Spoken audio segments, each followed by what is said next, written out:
আমার বাপের কথা রে? এটা কি আমার বাবাই লেখছে? এই বুখারী শরীফের মধ্যে যে হাদিসটা আসছে এটা কি আমার আব্বা লেখছে? আমিরে মুয়াবিয়া রাদিয়াল্লাহু তাআলা আনহুকে গালি দেয়, বড় কষ্ট লাগে। আমার নবী আপনার নবীর সাহাবী আমিরে মুয়াবিয়া রাদিয়াল্লাহু তাআলা আনহু তিনি কেমন সাহাবী ছিল রে? যুবক ভাইরা আমার, একখানা হাদিস আমি বলছি, আল বিদায়া ওয়ান নিহায়া, চতুর্থ জিলদের ৮ম জুজের ১৬৫ পৃষ্ঠায় হাফিজুল হাদিস ইবনে কাসির রাহমাতুল্লাহ বলেন, ইমাম বুখারী তার বুখারী শরীফের কিতাবুল মানাকিবের অধ্যায়ের মধ্যে হযরত আমিরে মুয়াবিয়া রাদিয়াল্লাহু তাআলা সম্পর্কে বর্ণনা করতে গিয়ে বলেছেন, আন ইবনে আবি মুলাইকাতা রাদিয়াল্লাহু তাআলা আন قال أوتر معاوية بعد العشاء بركعة وعند مولى ابن عباس رضي الله تعالى عنه فأتى ابن عباس رضي الله تعالى عنه فقال أوتر معاوية بركعة بعد العشاء فقال دعه فإنه قد صحب رسول الله صلى الله عليه وسلم।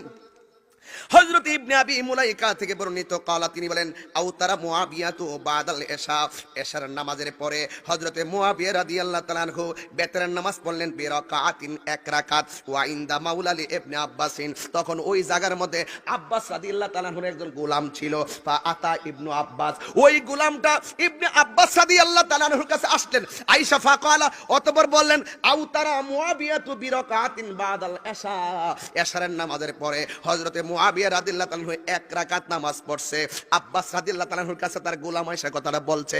ফাকালা, হযরতে আব্বাস রাদিয়াল্লাহু তাআলা বলেন, দাহু, তাকে ছেড়ে দাও। ফা ইন্নাহু, নিশ্চয়ই তিনি কদ সাহিবা রাসূলুল্লাহি সাল্লাল্লাহু আলাইহি সাল্লাম, কারণ হযরতে আমিরে মুয়াবিয়া আল্লাহর হাবিবের একজন সোহবত প্রাপ্ত, সান্নিধ্য প্রাপ্ত একজন সাহাবী।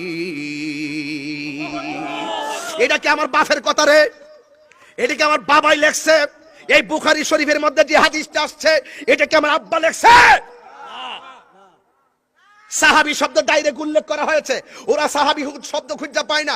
আমার বড় কষ্ট লাগে, সাহাবায়ে কেরামের বিরোধিতা করলে কেমনে আল্লাহর দরবারে মুখটা দেখাইবা? এই সাহাবীরা আমার নবীরে জানের চাইতে আরো বেশি ভালোবাসতো, কথা বলেন ঠিক কিনা? আমার যুবক ভাইরা, আমার শাহপুরের ভাইরা, আমার সুলতানপুরের ভাইরা, বুখারী শরীফ ইমাম বুখারী লিখেছেন, যেই বুখারী মুসলিম, নাসাই, ইবনে মাজাহ, আবু দাউদ সহকারে, তিরমিজি শরীফ সহকারে, সিয়াসিত্তার, এই ৬০০টা গ্রন্থের সবচাইতে সহিহ কিতাব কুরআনের পরে সবচাইতে বিশুদ্ধ কিতাব ইমাম বুখারী শরীফ। এই বুখারী শরীফের মধ্যে যে হাদিসে বলা হয়েছে আমির মুয়াবিয়াকে সাহাবী, রাসূলের সান্নিধ্য প্রাপ্ত, সোহবত প্রাপ্ত, আজকে ওই সাহাবীর বিরুদ্ধে যখন কথা বলা হয় বুঝতে হবে ঈমান বিক্রি হয়ে গেছে।